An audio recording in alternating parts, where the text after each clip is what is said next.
میرا ایک بہت بہترین ساتھی، میرا دوست، لاکھوں کروڑوں دلوں کی دھڑکن، جس نے ایک عرصہ اللہ کے رسول کی نعتوں کے ساتھ لوگوں کے دلوں کو گرمایا اور ساری دنیا میں تبلیغ کی نسبت کے ساتھ اللہ کے پیغام کو پہنچایا۔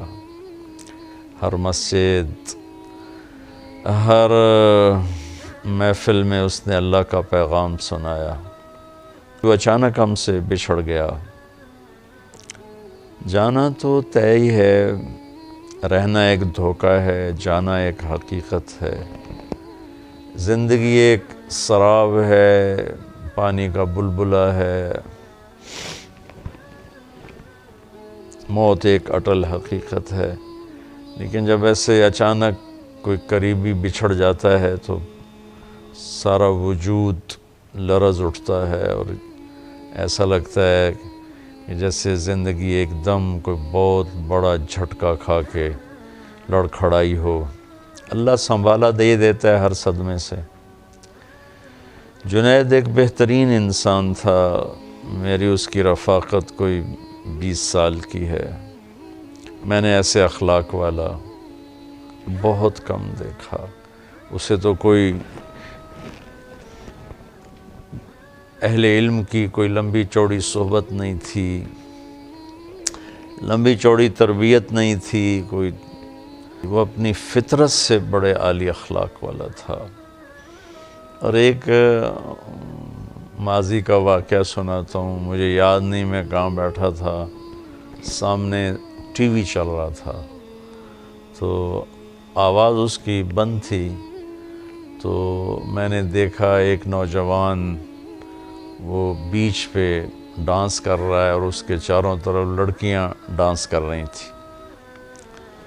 تو میرے جی میں آیا کہ اس نوجوان کو کیسے ہدایت ملے گی، اس لحاظ سے نہیں کہ اللہ تو قادر ہے جس کو چاہے دے دے، اس لحاظ سے کہ یہ اتنے غلط ماحول میں ہے، اس تک کون پہنچے گا، اسے کون اللہ کی بات سنائے گا۔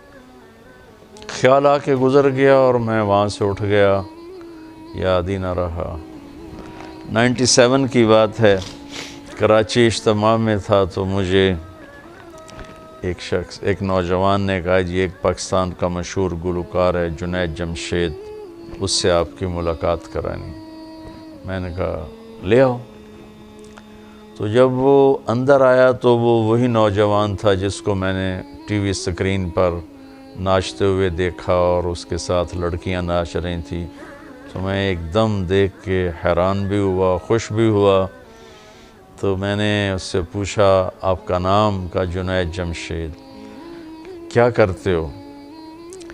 کہنے لگا میرا موسیقی سے تعلق۔ میں نے پوچھا بجاتے ہو یا گاتے ہو؟ کہا میں گاتا ہوں۔ پھر مجھ سے کہنے لگا آپ نے دل دل پاکستان تو سنا ہوگا۔ میں نے کہا میں نے وہ دیواروں پہ لکھا ہوا دیکھا ہے۔ کہا وہ میں نے گایا ہے۔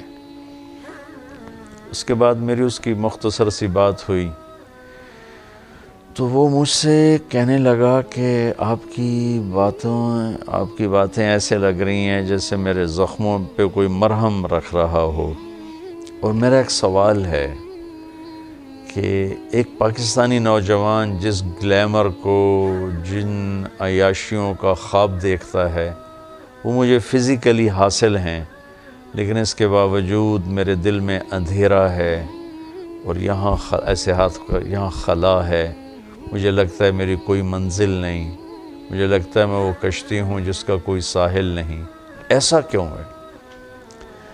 تو تفصیلی بات تو اب یاد نہیں، لیکن اتنا یاد ہے میں نے کہا اس کی صرف ایک مثال سمجھو کہ تمہارے اس گھٹنے میں درد ہے اور تم اس گھٹنے پہ دوا لگا رہے ہو، تو دوا تو جا رہا ہے لیکن فائدہ نہیں ہوگا کہ جہاں درد ہے وہاں دوا نہیں پہنچ رہا، جہاں لگا رہے ہو وہاں درد ہے ہی نہیں۔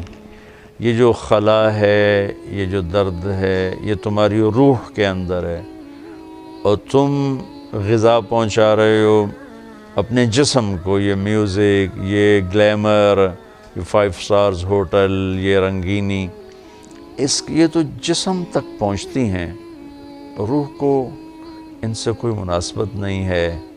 جس دن اپنی روح کو غذا پہنچاؤ گے تو اس دن اسے سکون آ جائے گا، چین آ جائے گا. اس قسم کی باتیں ہوتی رہیں. 1997 سے ہماری دوستی بھی لگی اور تعلق بھی بنا، اور وہ اس وقت گاتا بھی تھا اور اس سے روزے لگاتا تھا، پھر چلہ لگایا. میں بھی دوستی لگاتا رہا.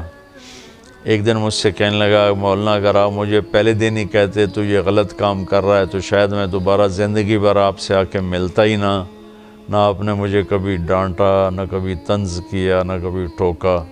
یہاں تک کہ آہستہ آہستہ آہستہ اللہ تعالیٰ نے خود ہی میرے دل میں ڈال دیا اور میں نے وہ سب کچھ چھوڑ دیا. تو اس نے پھر اللہ کے فضل سے 4 مہینے لگائے، اور 4 مہینے کے بعد پھر جب اس نے میوزک کو چھوڑا تو اس کی تو کمائی کا کوئی اور ذریعہ نہیں تھا. تو اس پر حالات آئے اور اس پر بہت تنگی آ گئی. مجھے فون کر کے کہنے لگا کہ مولانا آج میرے گھر میں اتنے پیسے نہیں ہیں کہ ماں کی دوا لا سکوں، خالی بیٹھا ہوں. اور پیپسی والے مجھے کئی کروڑ کی پیشکش کر رہے ہیں کہ ایک ہمیں تم سی ڈی بنا کے دے دو 10 گانوں کی غالباً تو ہم تمہیں اتنے کروڑ دے دیں گے. تو میں نے ان سے معذرت کر لی ہے کہ نہیں، میں ایسا نہیں کروں گا. تو اللہ تعالیٰ اس کی بخشش فرمائے. اللہ نے اس کو کتنا ہی خوبصورت اس کی واپسی مقدر فرمائی کہ وہ 10 دن کے لیے اللہ کے راستے میں گیا چترال، جہاں سید انور کی جماعت چل رہی تھی، اور وہاں سے اس کی واپسی ہو رہی تھی. اور جب تک اللہ کے راستے کا مسافر گھر نہیں لوٹتا وہ اللہ کے راستے کے سارے اجر و ثواب پاتا ہے. اگر اس میں موت آ جائے تو وہ شہادت کی موت ہوتی ہے.